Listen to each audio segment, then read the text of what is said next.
ఇందాక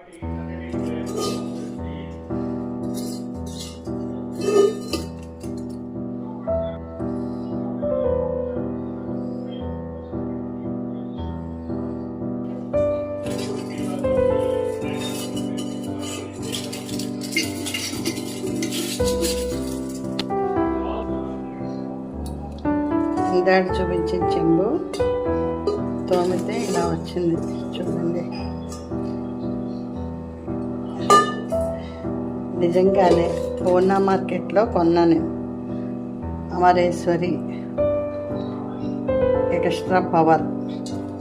ఈ ఇత్తడి సామాన్లు తోముకోవడానికి, రాగి సామాన్లు తోముకోవడానికి అని ఇచ్చారు.